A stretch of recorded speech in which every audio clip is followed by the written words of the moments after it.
ये बेहद जरूरी है, लेकिन एक इज्तिमाई जलसा जहां आप जयपुर से चलो तो दिल्ली तक जाम होना चाहिए।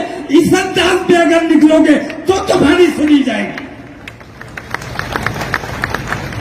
ये ऐसी तादाद में निकलो, तुम दिखाओ कि हमारी तादाद को छुपाते हो। जिस दिन हम सड़कों पर आएंगे तो तुम्हारी रूह कांप जाएगी और तुम हमारी बात सुनने पर मजबूर हो जाओगे। हम इस जज्बे के लोग हैं, अल्हम्दुलिल्लाह मुजाहिद हैं। मुजाहिद को बहुत खराब लफ्ज इन लोगों ने,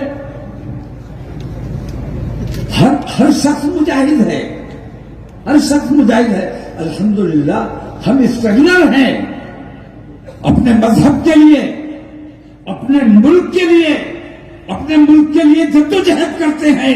हमारे नौजवान बुज़दिल नहीं है।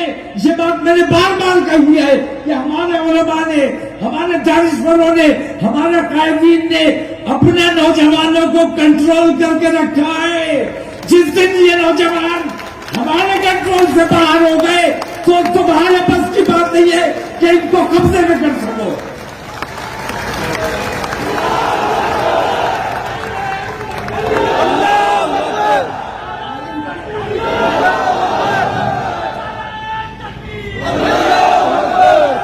तो मेरे 15 मिनट हो गए, अभी 15 मिनट बाकी है।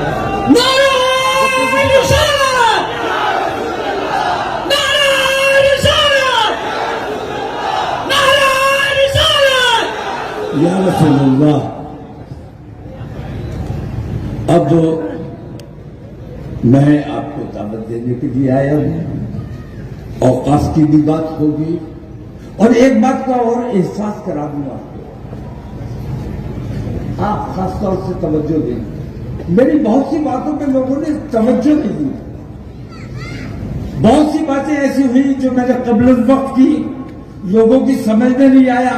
मैंने कहा मोबाइल 2016 से मैं चीख रहा हूं कि मोबाइल अपनी कमसिन बच्चियों को मत दो। ये ऐसा शैतान है जो कान से घुसता है तो दिल में जगह बनाता है, और मोबाइल जिस बच्ची के पास है वो है तो हमारे सामने, लेकिन कहां किसके टच में है, किसके रास्ते में है, हमें नहीं पता। उस वक्त इंटरनेट भी इतना आम नहीं हुआ था, तब से मैं चिल्ला रहा हूं, मेरी बात पर तवज्जो नहीं दी गई और नतीजा ये हुआ कि आज जितने इर्तिदाद के वाकयात हो रहे हैं उन तमाम की जड़ में मोबाइल है। दूसरी बात, हमने जो हमारे साथ नाइंसाफियां हो रही है, बेईमानियां हो रही है, अभी 3 फैसले आपके सामने आए।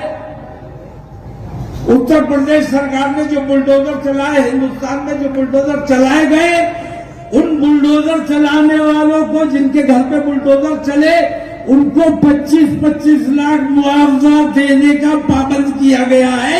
30 दिन के अंदर अगर तुम नहीं अदा करोगे तो तुम्हारे खिलाफ सख्त कार्रवाई की जाएगी, तुम्हारी सरकार को बर्खास्त किया जाएगा।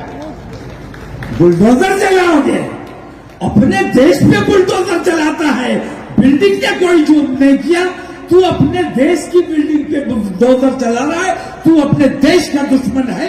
हमारा दुश्मन बाद में है, हमारे देश का नुकसान कर रहा है, इसलिए हमारा दुश्मन है। ये फैसला आया, आपके इल्म में है,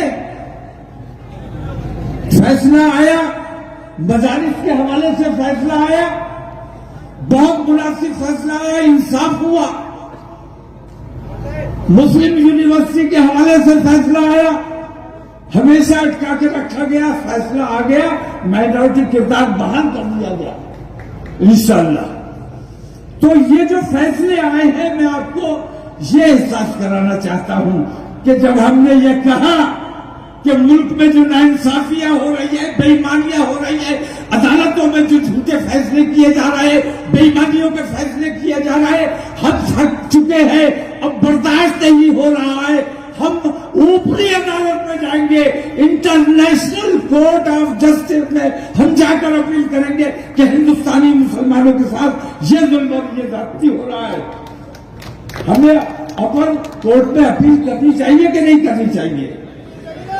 जब हमने ये ऐलान किया है तब इन लोगों को ये खौफ हुआ कि अब अगर बात इंटरनेशनल कोर्ट में चली गई तो हमारे तमाम फैसलों की छीछल अंदर हो जाएगी, बदनामी हो जाएगी, मुल्क की बदनामी। हम अपने मुल्क से मोहब्बत करते हैं, मुल्क की बदनामी नहीं चाहते, लेकिन मुल्क की बिल्डिंगों को नुकसान पहुंचा रहे हो, मुल्क के हिंदुस्तानियों को नुकसान पहुंचा रहे हो। मुसलमान से दुश्मनी नहीं कर रहे हो, तुम अपने मुल्क से दुश्मनी कर रहे हो। इसलिए हम मजबूर थे कोर्ट ऑफ जस्टिस जाने के लिए, लेकिन सुप्रीम कोर्ट को एहसास हो गया कि अगर कोर्ट ऑफ जस्टिस ये चले गए तो कितने फैसले हमने बेईमानी के किए हैं वो तमाम उन पर बात की जाएगी, खत्म करा उन पर बात की जाएगी और मुल्क का इंसाफ बदनाम होगा। इसलिए अभी जो फैसले आए हैं उस दबाव में आए हैं, तो मैं कहना यह चाहता हूं कि टिक फॉर टैट से काम चलेगा। हम आदमी हैं तुम्हारे जैसे, जो तुम करोगे वो हम करेंगे, ठीक है? तो अब मेरी आवाज में आवाज मिला दो। जाते जाते तुम्हारे नजर 4 मिसरे करके जाना चाहता हूं कि हक के शहदाई हैं। बताओ हो क्या नहीं हो? हक के शहदाई हैं, बातिल को कुचल डालेंगे। हक के शहदाई हैं, बातिल को कुचल डालेंगे। जब जिसे तहल भी उलझी तो मसल डालेंगे, और हमने जिस दाव को चाहा है बदल डाला है, और जिस दाव को चाहेंगे इंशाअल्लाह बदल डालेंगे। दिल्ली में मैं